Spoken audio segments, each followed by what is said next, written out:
A paz do Senhor, eu tenho uma palavra para você. Hoje, véspera do Dia das Mães, quero deixar uma palavra ao teu coração. No Evangelho de Lucas, no capítulo 7, versículo 11, conta-nos uma história de uma viúva chamada Viúva de Naim. A Bíblia não fala o seu nome, mas fala a sua história. A Bíblia nos conta que esta mulher era viúva e estava levando para o cemitério seu único filho. E naquele cortejo fúnebre, ele se encontrou com o Senhor, o nosso Senhor Jesus. A Bíblia nos fala que Jesus, no dia seguinte, foi a Naim.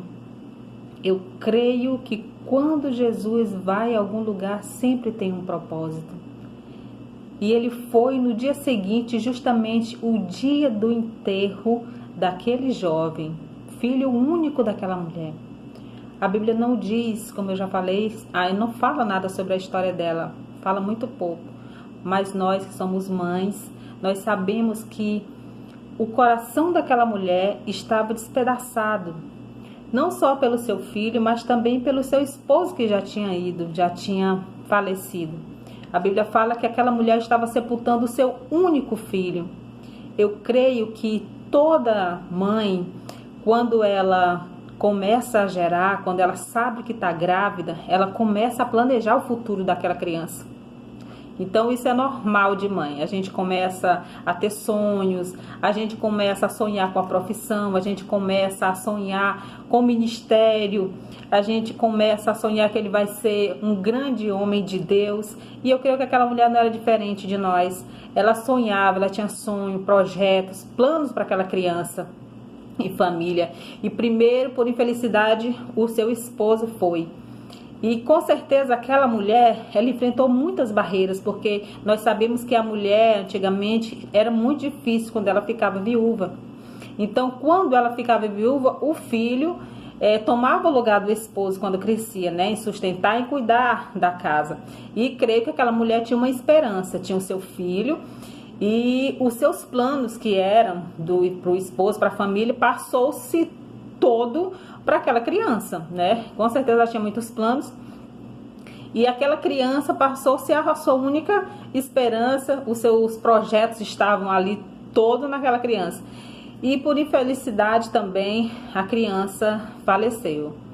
E nós podemos imaginar o coração daquela mulher, daquela mãe, levando o seu sonho, os seus projetos, as suas expectativas dentro daquele caixão para ser sepultada. Quantas vezes Deus ministra uma palavra em nosso coração, quantas vezes nós recebemos de Deus, da palavra, profetas, algo que nos dá esperança, né? Algo de poderoso que vai acontecer em nossas vidas, projetos de Deus para as nossas vidas.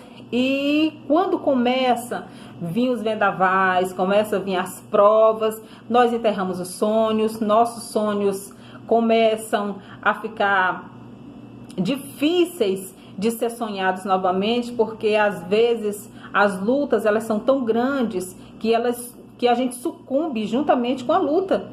E aquela mulher ali, na Viúva de Naim, nós sabemos que os sonhos dela ali tinham sucumbido juntamente com o seu filho ali que ia sendo enterrado. Mas nós aprendemos aqui com a Bíblia, com a palavra de Deus, que quando Deus dá uma palavra, ela vai se cumprir em nossas vidas.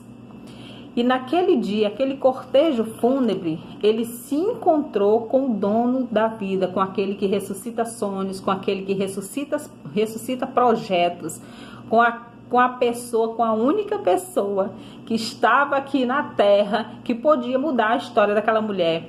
E glória a Deus, porque ela se encontrou com a pessoa certa. A Bíblia diz que uma grande multidão ia seguindo aquele enterro fúnebre. E quando ele se encontrou, aquele cortejo se encontrou com o cortejo de Jesus, ali foi a morte que se encontrou com a vida. Quando eles se encontraram, Jesus parou. Esta palavra parou, eu meditando, ela significa algo profético para as nossas vidas. Ali Jesus parou o choro daquela mulher, Jesus parou a desesperança daquela mulher, Jesus parou o sofrimento daquela mulher. E quando ele parou aquela multidão, ele tocou no esquife. Primeiro, ele, antes de tocar no esquife, ele falou para ela: não chores. E eu olhando para a palavra de Deus, eu via que tinha muita gente perto daquela mulher. Muita gente chorando com ela, se condoendo com ela. E eu me imaginei ali naquela situação, qual seria a minha atitude, qual seria a minha palavra para aquela mulher. Eu creio que seria a palavra que aquela mulher já tinha ouvido de várias pessoas ali. Não chores, Deus sabe todas as coisas. Mas ali veio uma pessoa que disse para ela: não chores.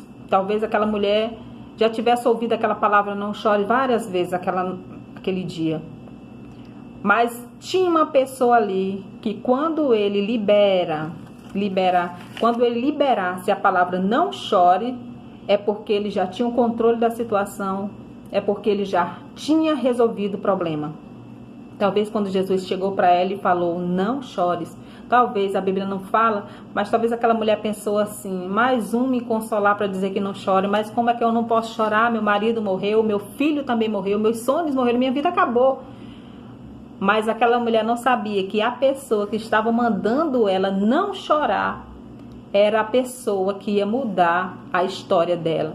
Quando Jesus disse não chore, é como se ele estivesse dizendo: eu vou mudar essa situação. Não precisa chorar porque já está resolvido. E ali, quando ele disse não chores, ele tocou no esquife. Quando ele tocou naquele esquife, ele deu uma ordem, a ordem imperativa de Jesus: menino, a ti te digo, levanta-te.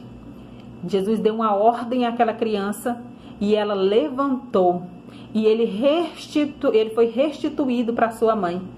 E ali também eu começo a meditar na palavra que quando Jesus ele manda aquele jovem se levantar, é como se ele estivesse dizendo: mulher, hoje eu ressuscito os teus sonhos. Mulher, hoje você está sendo restituída de todos os planos que Deus fez na sua vida. Eles vão se cumprir. Talvez a luta tenha deixado você desesperançada. Talvez a luta tenha feito você sucumbir. Mas neste dia Deus está dizendo a você: mulher, a tua luta acabou. E hoje chega a restituição, assim como ele fez com aquela viúva de Naim. Deus restituiu aquela criança a ela.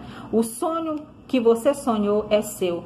Mesmo que ele tenha morrido, Deus irá restituir a você, porque os sonhos não são nossos sonhos, são sonhos de Deus para as nossas vidas. Quando você sonha, quando você projeta algo que vai glorificar o nome do Senhor, este algo não é seu, este sonho não é seu, este sonho é de Deus. E ali ele ressuscitou aquela criança e restituiu a criança à sua mãe. Assim também ele vai ressuscitar os teus sonhos, ele vai ressuscitar os teus projetos. Teu projeto é para a glória de Deus, vai ser ressuscitado porque o nome do Senhor vai ser glorificado na tua vida. Os teus sonhos são para a glória de Deus, vai ser ressuscitados porque eles vão glorificar o nome do Senhor através da sua vida. Então receba essa palavra. O Senhor, quando ele vai a um lugar, ele tem um propósito. Chegou o dia daquela mulher se encontrar com o Senhor. Ela pensava que estava tudo perdido, mas Deus, ele é aquele que transforma situações. E ele transformou naquele dia a vida daquela mulher. E ela pôde sonhar novamente e concretizar tudo aquilo que ela sonhou na presença do Senhor. Aleluia. Que Deus te abençoe, que te dê graça, que ressuscite os teus sonhos, os teus projetos, que todos os projetos que você tem sonhado, que glorificam o nome do Senhor, se concretize na sua vida, porque a ordem do Senhor é imperativa para ressuscitar tudo aquilo que foi perdido, tudo aquilo que está morto, tudo aquilo que não está mais, até já foi esquecido no seu coração. Deus traz à tona e ressuscita, porque a glória do Senhor vai ser manifesta na tua vida. Receba essa palavra em nome de Jesus. Amém.